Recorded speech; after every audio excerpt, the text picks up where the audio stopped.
के न्यूज, खबरों का सारथी। टाटा सन्स ने यूरोपीय निर्माता एयरबस से 250 विमान हासिल करने के ओएमयू पर किए हस्ताक्षर। 40 वाइड बॉडी A350 और 210 नैरो बॉडी एयरक्राफ्ट खरीदेगा एयर इंडिया। प्रधानमंत्री नरेंद्र मोदी ने 250 विमानों की खरीद के समझौते को बताया मील का पत्थर। कहा, भारत और फ्रांस के गहराते संबंधों के साथ साथ भारत के नागरिक उड्डयन क्षेत्र की सफलताओं को भी दर्शाता है।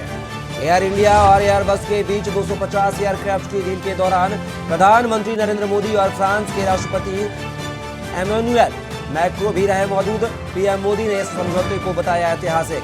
सेना प्रमुख जनरल मनोज पांडे ने एयरो इंडिया 2023 में कहा, आर्मी को है 200 हेलीकॉप्टर्स की जरूरत। सेना अपनी जरूरत को पूरा करने के लिए हेलीकॉप्टर खरीदने की बना रही योजना। एयर इंडिया जल्द ही अमेरिका से खरीदेगा 220 बोइंग विमान। अमेरिकी राष्ट्रपति जो बाइडेन ने समझौते की तारीफ करते हुए इसे बताया ऐतिहासिक। और तूल पकड़ता जा रहा है यूपी के कानपुर देहात में मां बेटी की जिंदा जलने का मामला। 22 आरोपियों के खिलाफ दर्ज की गई हत्या की रिपोर्ट। एसडीएम को किया गया निलंबित। आप देख रहे हैं के न्यूज, खबरों का सारथी। नमस्कार, के न्यूज के फाइनल बुलेटिन में आप सभी का स्वागत है। मैं हूं कपिल मिश्रा और खबरों की शुरुआत करेंगे सीतापुर से। स्वास्थ्य विभाग की बड़ी लापरवाही उजागर। खबर सीतापुर से आपको बता रहे हैं, जहां पर स्वास्थ्य विभाग की बड़ी लापरवाही उजागर हुई है। महिला मरीजों की जिंदगी से किया जा रहा खिलवाड़। नसबंदी करने के बाद मरीजों को नहीं दिया गया बेड। लापरवाही के चलते फर्श पर लेटने को मजबूर मरीज। नसबंदी का ऑपरेशन करने के बाद फर्श पर लिटाया। महिला मरीजों का फर्श पर लेटे हुए वीडियो हुआ वायरल। जानकारी लेने पर कुछ भी नहीं बोले सीएससी। प्रभारी सामुदायिक स्वास्थ्य केंद्र पर सेड़ी का यह पूरा मामला। खबर सीतापुर से, जहां पर स्वास्थ्य विभाग की बड़ी लापरवाही उजागर। महिला मरीजों की जिंदगी से किया जा रहा खिलवाड़। नसबंदी करने के बाद मरीजों को नहीं दिया गया बेड। लापरवाही के चलते फर्श पर लेटने को मजबूर मरीज। नसबंदी का ऑपरेशन करने के बाद फर्श पर लिटाया। महिला मरीजों का फर्श पर लेटे हुए वीडियो हुआ वायरल। जानकारी लेने पर कुछ भी नहीं बोले सीएससी अधीक्षक। सामुदायिक स्वास्थ्य केंद्र पर सेड़ी का यह पूरा मामला। खबर सीतापुर से, जहां पर स्वास्थ्य विभाग की बड़ी लापरवाही सामने आई है। ये तस्वीरें सीतापुर के परसेड़ी स्वास्थ्य केंद्र की, जहां पर नसबंदी के दौरान महिला मरीजों को बेड तक उपलब्ध नहीं कराए गए, लिहाजा फर्श पर ही महिला मरीज को नसबंदी के बाद लिटाया गया।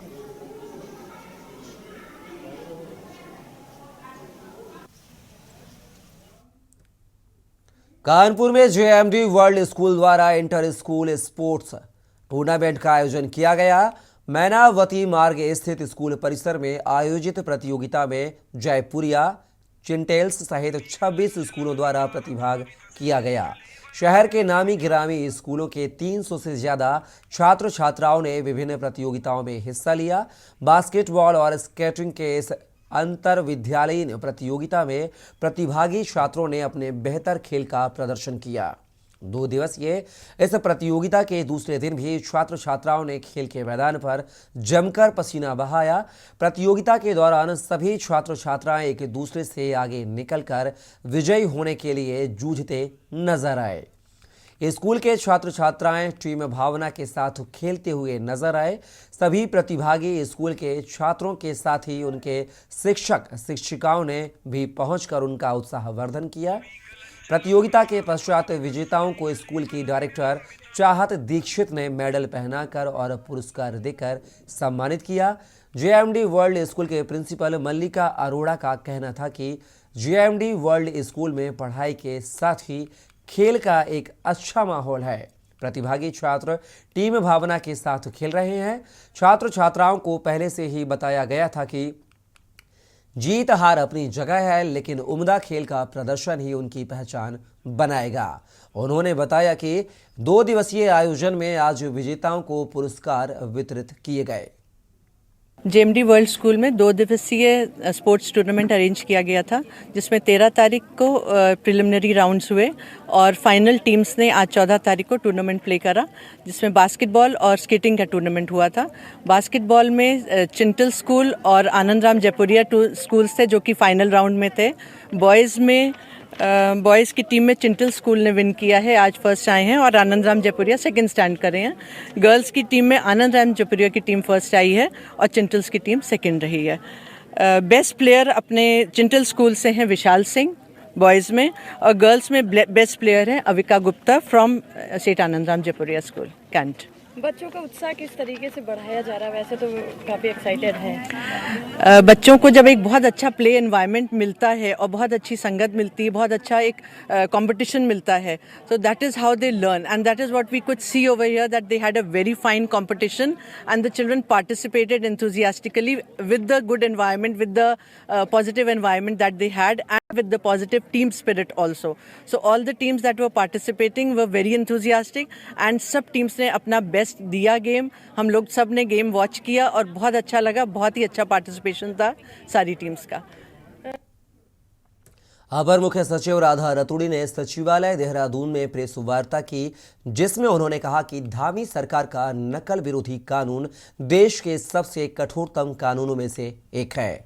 सरकार का उद्देश्य है कि छात्रों का हित सुरक्षित रहे, राज्य में नकल माफियाओं के खिलाफ सख्त कार्यवाही हो। इसके साथ ही छात्रों को भड़काने और भ्रामक खबरों पर रोक लगाना इस कानून का उद्देश्य है। इसके साथ ही बेरोजगार संगठन की सरकार ने सभी मांगों को माना है, जिसके तहत सख्त नकल विरोधी कानून जज की निगरानी में परीक्षा की जांच कराने के साथ ही यूकेपीएससी के परीक्षा नियंत्रक को हटाने की मांग की थी, जिसको सरकार ने पूरा करते हुए यूकेपीएससी में नए परीक्षा नियंत्रक की तैनाती कर दी गई है। इसके साथ ही उन्होंने उत्तरकाशी में परीक्षार्थी पर हुए मुकदमे में कहा कि आयोग ने पूरी पारदर्शिता के साथ परीक्षा कराई है और परीक्षार्थियों को भी संतुष्ट कराया गया है। बावजूद इसके भ्रामक जानकारी परीक्षार्थी के द्वारा दी गई, जिसके बाद उसके खिलाफ मुकदमा दर्ज किया गया।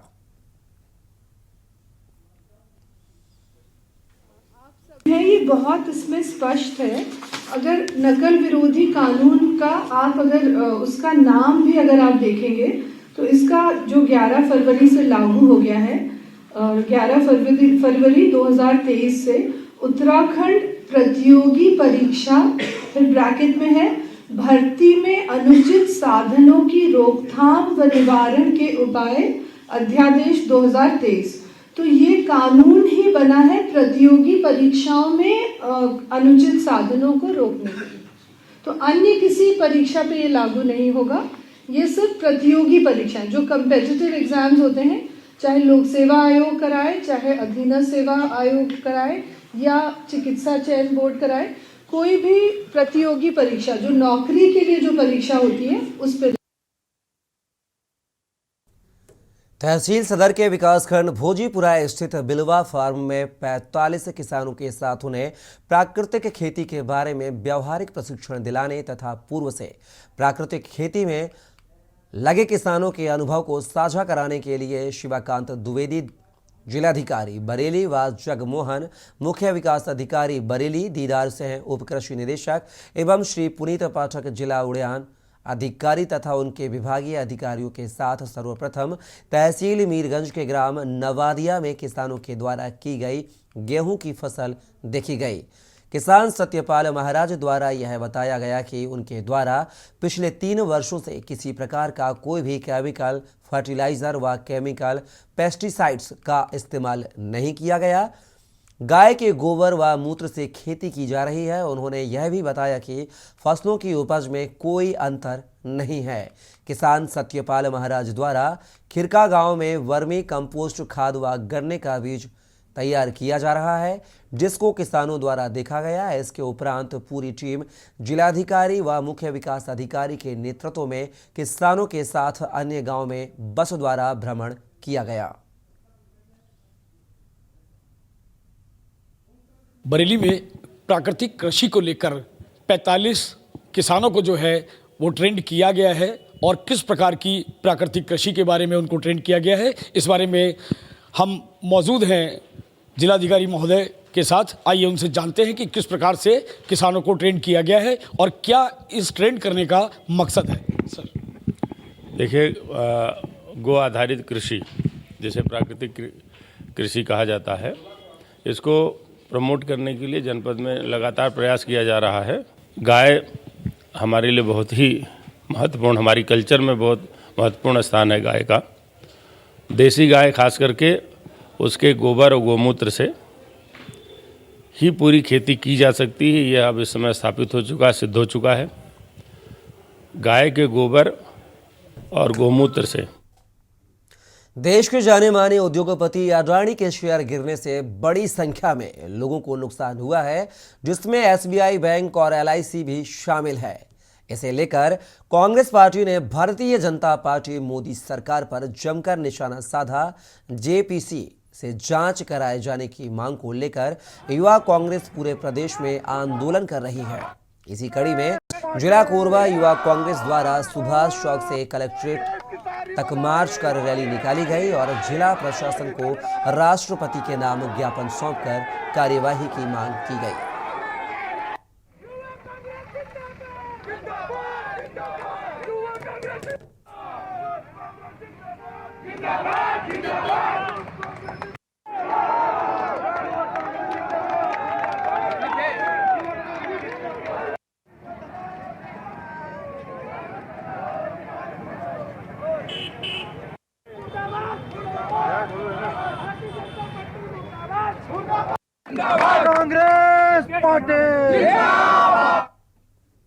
बलरामपुर जिले के गणेश मोड़ पुलिस चौकी की कोटपाली गांव में ईंट भट्ठे में 3 ग्रामीणों की मौत होने से गांव में मातम पसर गया।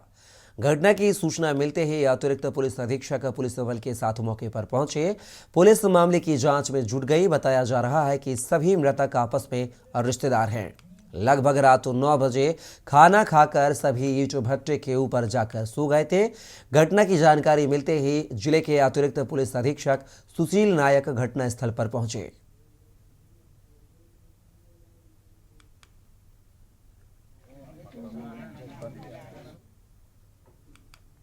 जगदलपुर रेंज के वन विभाग द्वारा जानकारी दी गई कि मुखबिरी की सूचना पर कीमती चिरान लकड़ी की तस्करी कर रहे 4 व्यक्तियों को वन विभाग के जगदलपुर टीम द्वारा घेराबंदी कर 2 वाहनों को धर दबोचा गया।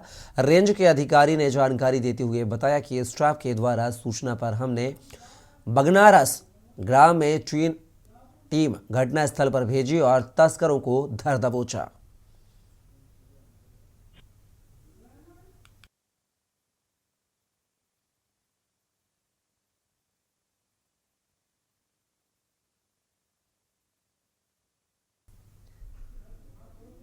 खबर छत्तीसगढ़ से है, जहां पुलिस की ग्राम खेल समिति से नक्सली बौखलाए हुए हैं। वहीं भोरमदेव एरिया कमेटी के नाम से नक्सलियों ने पर्चा फेंके, साथ ही खेल समिति के माध्यम से मुखबिरी करने का युवाओं पर आरोप भी लगाया। पुलिस अधीक्षक लाल उमेद सिंह का साथ न देने और ग्राम समनापुर के ग्रामीणों को खेल समिति से अलग होने की अपील की है। नक्सलियों के खिलाफ साजिश करने वालों को सजा देने की भी चेतावनी दी गई है। वनांचल क्षेत्र के ग्राम समनापुर के पंचायत भवन में फेंका गया था पर्चा।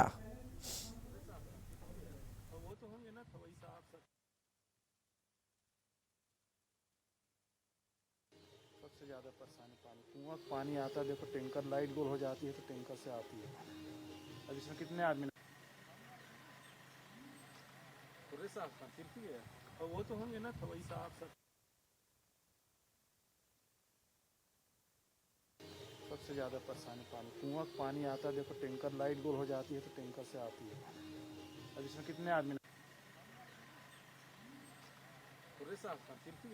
और वो तो होंगे ना वही साहब सब। खबर सिरोंज से है, जहां अनुविभागीय कार्यालय में एक नाबालिग बलात्कार पीड़िता की मां और उसके 2 भाइयों ने आकर आवेदन देकर इच्छा मृत्यु की मांग की है। आपको बता दें कि विगत 3 माह पूर्व सिरोंज तहसील के ग्राम मुड़रा बगल की एक नाबालिग के साथ अपहरण कर बलात्कार किया गया था, जिसकी शिकायत सिरोंज थाने में की गई थी। आरोपी गांव के सरपंच व अन्य दबंग लोग हैं, जिनको पुलिस गिरफ्तार नहीं कर रही है। उनकी प्रताड़ना से तंग आकर पीड़ित परिवार ने सपरिवार इच्छा मृत्यु की मांग की है और आरोप लगाया है कि आरोपी व्यक्ति दबंग हैं और बीजेपी पार्टी से हैं, इसलिए पुलिस कोई कार्यवाही नहीं कर रही है।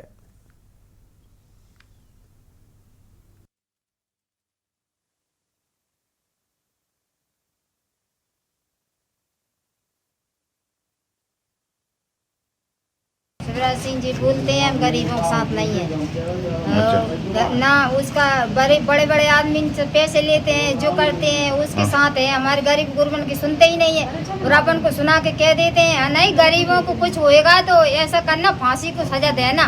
और फिर देख क्यों नहीं रहे तुम फांसी को सजा है? तुमने वहाँ विदिशा में करोगे ना फांसी को सजा देना, फिर क्यों नहीं दे रहे फांसी की सजा है? जबलपुर में तेज हाईवा ने बाइक सवार को पीछे से टक्कर मारी। बाइक सवार पिता और बेटी की तत्काल ही मौत हो गई। वहीं आक्रोशित आम जनता ने चक्का जाम कर दिया। आनन फानन में पुलिस के वरिष्ठ अधिकारी भी मौजूद हुए। स्थितियों को संभालते हुए आश्वासन दिया गया कि जल्द से जल्द एक्सीडेंट न हो, इसके लिए उचित कार्रवाई की जाएगी।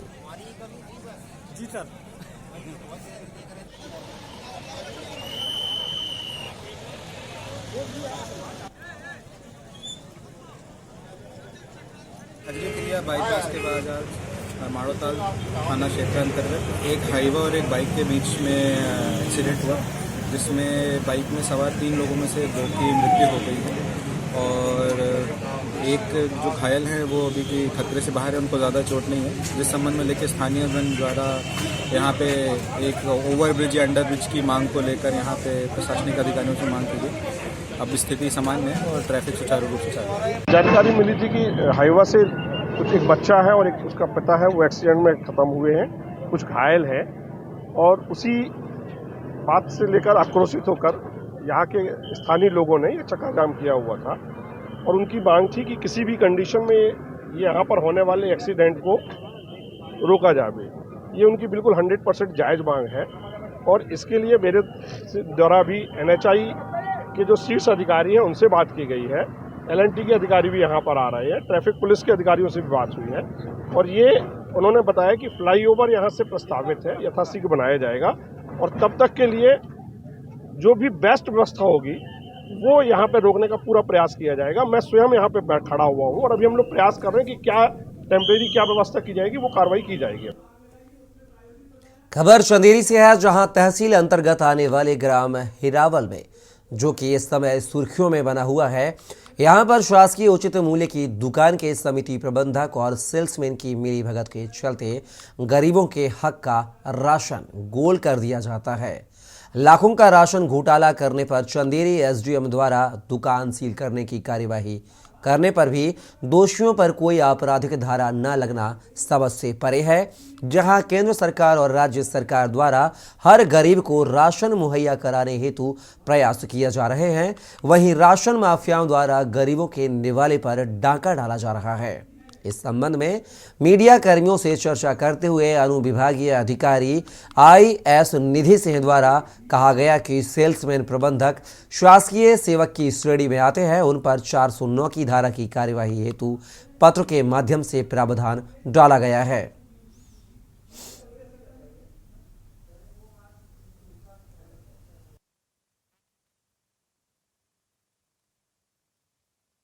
हिरावल की दुकान पर निरीक्षण किया गया था। उस समय उक्त दुकान बंद पाई गई थी, तो मैंने उसको सील किया था। उसके बाद जब हमने फिजिकल स्टॉक वेरिफिकेशन किया तो 450 कुंटल की अनियमितता वहाँ पे पाई गई। उसके खिलाफ हमने FIR दर्ज करवाई है, जिसमें हमने एसेंशियल कमोडिटी एक्ट और IPC की सुसंगत धाराओं को जोड़ने का प्रावधान डाला है। अनुशंसा की थी हमने और पर उसमें क्लैरिफिकेशन हमसे मांगा गया है थाना प्रभारी द्वारा, वो भी हमने दिया है कि जो सेल्समैन है और प्रबंधक हैं वो एजेंट की श्रेणी में आते हैं, शासकीय सेवक की श्रेणी में आते हैं और उस पर 409 धारा लगाई जा सकती है। औरंगाबाद के वारुण प्रखंड के कंचनपुर पंचायत भवन का उद्घाटन किया। उसके बाद मुख्यमंत्री नीतीश कुमार ने सभी विभाग के स्टॉल का निरीक्षण किया। इस दौरान मुख्यमंत्री नीतीश कुमार ने जन समस्याओं को भी सुना। इस दौरान सीएम नीतीश कुमार के साथ बिहार सरकार के कई मंत्री भी मौजूद रहे। इसके बाद मुख्यमंत्री नीतीश कुमार औरंगाबाद जिला मुख्यालय के लिए रवाना हुए और मुख्यमंत्री सभी विभागों के साथ समीक्षा बैठक करेंगे।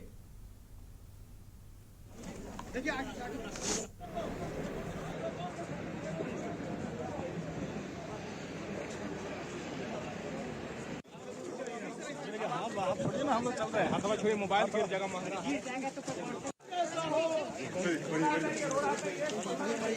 इधर होइए, इस साइड होता, एक साइड होइए, एक साइड होइए। कहां बोल रहे हैं? लक्ष्मणगढ़ में 10 मार्च से 3 दिवसीय आयोजित होने वाला शेखावटी उत्सव की तैयारियों को लेकर सोमवार को उपखंड अधिकारी कार्यालय में मीटिंग आयोजित की गई। आयोजित मीटिंग में उपखंड अधिकारी राजेश मीणा, पुलिस अधीक्षक उप अधीक्षक श्रवण कुमार झोरण ने आवश्यक सुझाव मांगे और जरूरी दिशा निर्देश दिए। इस अवसर पर एसडीएम राजेश मीणा ने कहा कि पिछले 2 वर्षों से आयोजित हो रहे शेखावटी उत्सव इस बार शानदार आयोजन किया जाएगा। शेखावटी उत्सव में बड़े स्तर के कलाकारों द्वारा प्रस्तुतियां भी दी जाएंगी। इस अवसर पर तहसीलदार अमर सिंह, नगरपालिका के अधिशासी अधिकारी डॉक्टर अशोक चौधरी सहित जनप्रतिनिधि व अधिकारी कर्मचारी मौजूद रहे।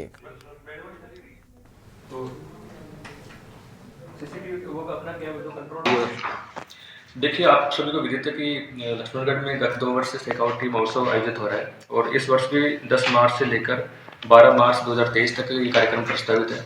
और इस कार्यक्रम के संबंध में हमने पर्यटन विभाग, जिला उद्योग बोर्ड और इसके अलावा जो ब्लॉक स्तर अधिकारीगण हैं और यहाँ के गणमान्य व्यक्तिगण हैं, उनके साथ में हमने मीटिंग आयोजित की गई है।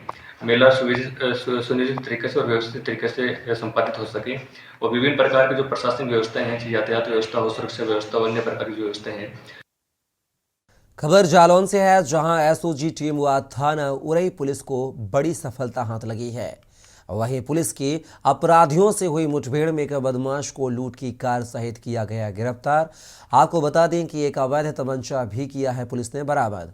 और एसओजी टीम थाना उरई पुलिस द्वारा उरई कालपी हाईवे रोड के पास रोडवेज बस डिपो के बगल में यूपीएसआईडी कॉलोनी जाने वाले रास्ते में शातिर अपराधी एवं पुलिस में हुई मुठभेड़ के दौरान सोनू चौधरी पुत्र वीरपाल सिंह निवासी ग्राम अटारी थाना छांसा जनपद फरीदाबाद हरियाणा को पुलिस ने मुठभेड़ में गिरफ्तार किया है तथा इसका एक साथी जिसका नाम भागेला पुत्र अज्ञात मौके से भाग गया है। अभियुक्तों से बरामद गाड़ी पूर्व में फरीदाबाद हरियाणा में लूटी गई थी।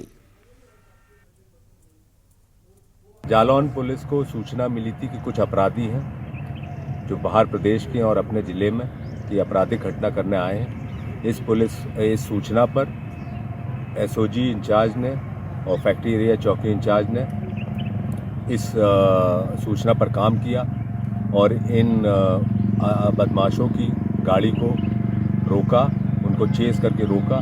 बदमाश हाईवे छोड़ के लिंक रोड पे आ गए। लिंक रोड पे आने के बाद आगे उनकी गाड़ी फंस गई। 2 बदमाश उसमें से उतर के भागे। उन्होंने पुलिस पर फायरिंग की। जालौन पुलिस ने भी जवाब में फायरिंग करी। इससे उन बदमाशों के हौसले पस्त हो गए। एक बदमाश उनमें से भाग गया, दूसरा बदमाश अपना तमंचा फेंक कर उसने आत्मसमर्पण कर दिया। खबर रायबरेली से है, जहां होली के त्योहार को देखते हुए खाद्य विभाग हरकत में आ गया। इसी कड़ी में खाद्य सुरक्षा अधिकारी ने अपनी टीम के साथ कलेक्ट्रेट परिसर के बाहर सड़क और संचालित होटलों में बनने वाली खाद्य सामग्री की जांच की और उनके नमूने एकत्रित किए। साथ ही उन्होंने साफ सफाई का विशेष ध्यान रखने की होटल संचालक को निर्देश दिए हैं। खाद्य सुरक्षा अधिकारी इंद्र बहादुर सिंह ने बताया कि लगातार टीम के द्वारा चेकिंग अभियान चलाया जा रहा है। जहां भी अनियमितता मिलती है उनके सैंपल लेकर लैब के लिए भेजा जाता है। जिनके भी नमूने फेल होते हैं उनके खिलाफ जुर्माना व अन्य कार्यवाही की जाती है।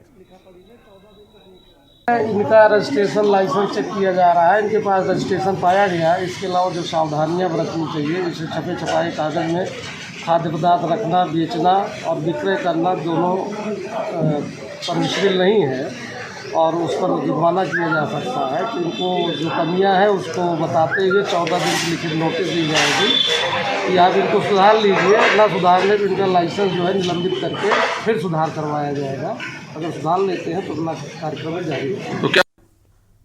फिलहाल खबरों में बस